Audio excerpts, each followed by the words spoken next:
네, 예고해드린 대로 윤건영 더불어민주당 의원과 만나보겠습니다. 어서 오십시오, 의원님. 네, 구로울의 윤건영입니다. 안녕하십니까. 네. 항상 제가 이제 인터뷰를 위한 기초 취재 이런 네. 것들만 좀 말씀을 나누다가 오랜만에 이렇게 이제 진행과 방송 패널로 뵙게 됐는데 보실 때 어떠십니까? 그 자리가 썩 잘 어울립니다. 의도한 거는 아니었습니다.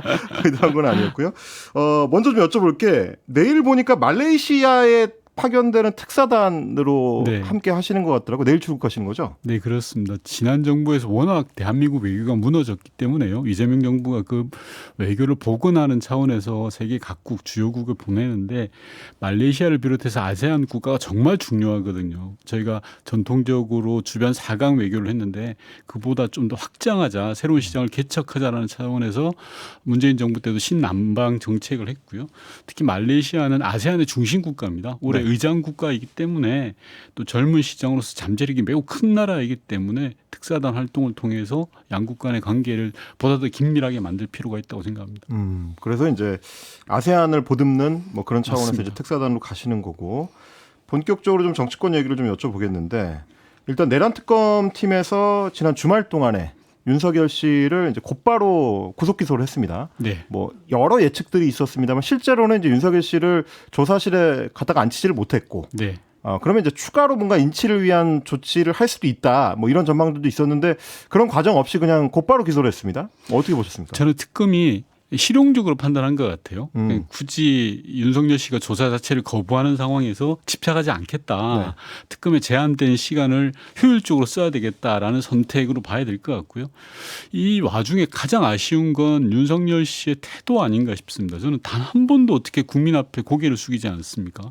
불법 내란을 저지른 자인데 네. 내란 수괴인데 법꾸라지처럼 온갖 핑계를 대면서 빠져나가고 있잖아요. 건강 때문에 특검 수사를 못 받겠다고 하고 근데 본인 구속 적부심에는 나와가지고 간 수치가 어떠니 네. 온갖 핑계를 댔지 않았습니까? 정말 좀 뻔뻔함의 끝판왕이다 그렇게 이야기하고 싶어요.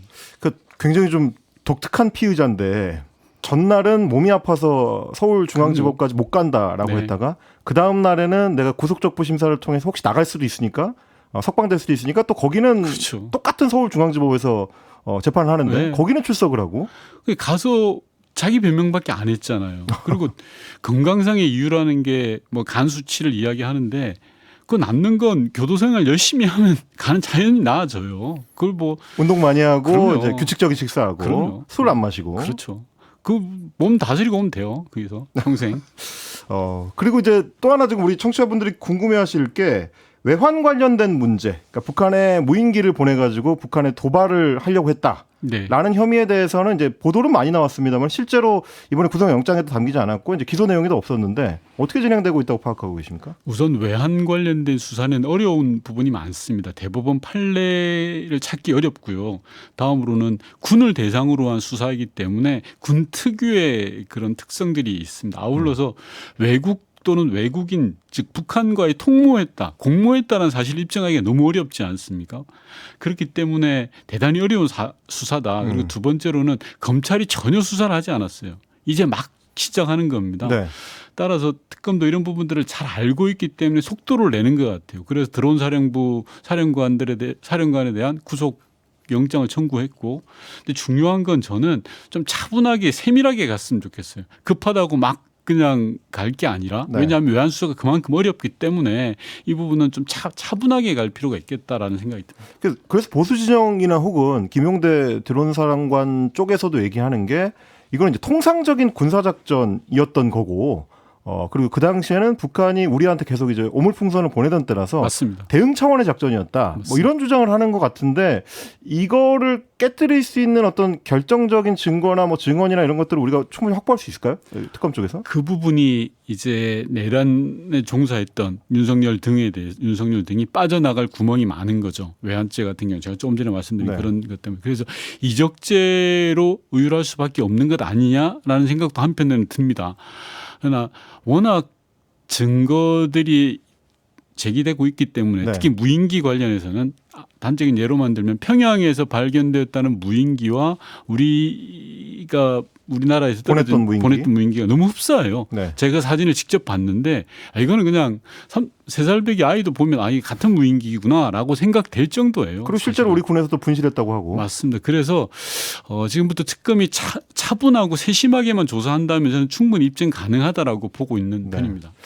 그리고 윤건영 의원님이 상당히 좀 그 초반부터 이슈를 주도하셨던 게 이른바 이제 관저 논란입니다. 네. 용산 대통령 관저에 골프 연습장을 지었다, 뭐 사우나 시설을 갖췄다, 뭐 여기에 대해서 이제 초반부터 굉장히 좀 강력하게 좀 의혹 제기를 해주셨었는데 오늘 나온 보도를 보니까 심지어 그 공사를 했다는 업체가 공사비를, 그러니까 비용을 떼먹혔다, 네. 그 소송 중이다. 네. 이런 보도까지 나왔습니다. 돈을 못 받았다. 저도 제보 받은 내용입니다. 이 아니 내용은. 대통령실에서 공사를 시킨 다음에 돈을 안 줄 수가 있습니까 이게? 그러니까 어떤 거냐면요. 그러니까 저는 골프 연습 시설을 유령 건물이라고 하는데 등기도 안 된 건물이에요. 네네네. 대한민국 대통령이 사는 관저에 등기가 안 된 유령 건물이 있다는 게 말이 됩니까 우선? 정식 건축물이 아닌 거죠 지금 그럼요. 현재 상태에서는. 네. 그리고 계약서를 저희가 확인을 했더니 2022년 7월 달에 공사 계약을 맺었습니다. 7월에. 그런데 네. 실제 공사는 언제 들어갔냐? 자료를 확보해 보니까 6월에 들어갔어요. 아 계약을 나중에 계약도 했다. 하기 전에. 네. 아. 계약도 하기 전에 이미 공사부터 들어간 겁니다. 왜냐하면 김용현 전 경호처장이 윤석열에게 잘 보이기 위해서 일종의 준 선물, 뇌물과도 같아요. 골프 연습 시설이. 그렇기 때문에 정식 계약을 체결하기 이전부터 급하게 골프 연습 시설을 만들었습니다. 그러다 보니 뭐 오늘 모 언론에서도 보도가 됐지만 돈도 제대로 못 받고 또 이중 계약을 맺어서 이 돈을 해줄게라는 식의 경호처의 그런 일종의 갑질 같은 것도 있었고요. 관저 공사야말로 저는 이 윤석열 정권 3년의 축소판이라고 생각해요. 왜냐하면 윤석열 정부 첫 번째로 잘못된 스텝이 무리한 용산 이전이었거든요. 그로부터 시작된 거기 때문에 이 관저 공사를 철저하게 조사해야 된다고 저는 생각합니다. 근데 이제 말씀하신 부분이랑 이른바 공사비 떼먹혔다고 하는 그 업체의 이제 주장이랑 맞춰보면 뭐 등기를 안 한 불법 건축물 내지는 유령 건축물도 있고 일부 같은 경우는 아예 이제 계약서 안에 포함이 안 된 작업도 많이 했더라고요. 맞습니다. 근데 그게 사실 말씀하신 부분 중에서 이제 김용현 당시 경호처장이 일종의 뇌물로 해준 거를 맞춰볼 때 그냥 이거는 그냥 서비스로 좀 해줘 네네. 라는 식으로 해서 뇌물처럼 받았다가 문제가 될 것 같으니까 이게 나중에 소송 거는 거 아니냐? 이렇게 이제 추측하는 분들도 있는 것 같던데. 제보자에게 본 바에 전혀 네네네. 그런 건 아닙니다. 아 그런 건 아닙니까? 예, 예. 실제로 돈을 떼먹힌 거예요? 예. 대통령실. 도저히 납득하기 어렵죠. 아, 이해되지도 않죠. 그러나 현재 있었던 거고 윤석열 정권 내에 있었던 일입니다. 아, 그러니까 제보자가 처음에는 제보하는 걸 되게 머뭇거렸어요. 아 네. 왜냐하면 보안각서 문제도 있죠. 그러나 야, 이건 정권에 찍히면 어떡하지? 라는 게 더 컸습니다. 사실 탄핵 훨씬 이전에 저희한테 제보를 했던 내용이거든요. 돈을 못 받았다. 네. 그러면서 했던 말들이 제발 요거는 좀 보안을 지켜달라 저희에게도. 이게 밖으로 나가면 안 된다. 왜? 돈을 정말 못 받을 수도 있고 자기들이 찍히면 이 바닥에서 공사 못하는 거잖아요. 그래서 마지막까지도 주저주저 했던 게 제보자였습니다. 그런데 이미 지금 탄핵이 되고 그런 상황이다 보니까 법적으로 이제 들어가게 된 거죠. 알겠습니다. 그러면 이 부분은 뭐 앞으로도 계속 특검 수사가 더 진행이 돼야 좀 실체가 뚜렷해질 수 있을 것 같다는 생각이 들고요. 정부 이야기를 좀 여쭤보겠습니다. 지금 인사청문회 끝나고 나서 이진숙 교육부 장관 후보자에 대해서는 대통령이 지명 철회를 했고 강선호 여가부 장관 후보자에 대해서는 사실상 이제 안고 간다. 네. 임명 수순으로 넘어갔다. 이런 평가들이 많은데 오늘 그 뭐 대통령실 쪽에서 나오는 얘기를 들어보니까 이제 여권 지도부, 여당 지도부의 의견을 많이 반영했다고 하더라고요. 강선호 후보자를 이제 임명하는 쪽으로 가는 거에 대해서 이제 당 내에서는 어떻게들 좀 평가를 합니까? 우선 인사가 가장 어렵습니다. 제가 청와대에서 8년간 있었는데 정말 잘해도 본전인 게 인사입니다. 왜냐하면 인사를 잘했다는 건 성과가 나야 되는 거잖아요. 그렇죠. 당장 네. 인사를 잘했다는 걸 입증할 수가 없어요. 그래서 정말 잘해도 본전인 게 인사인 거고요. 인사청문회라는 건 국회에서 인사청문회가 있던 당일만이 아니라 그 이전부터 해서 쭉 여론이 형성되는 과정 전체가 인사청문회 과정인 거라고 생각을 합니다. 그런 과정을 다 모아서 대통령실이 판단을 한 거라고 생각을 합니다. 이번 강선우 의원 건 같은 경우에는 쉽게 말씀드리면 이재명 대통령의 시간이라고 생각해요. 지금은 집권 초기에 민생 경제를 회복하고 중단 없는 개혁을 하라고 하는 국민적인 요구를 받아서 이재명 대통령이 해 나가는 그런 차원에서 이해를 해야 되지 않을까라는 생각이 듭니다.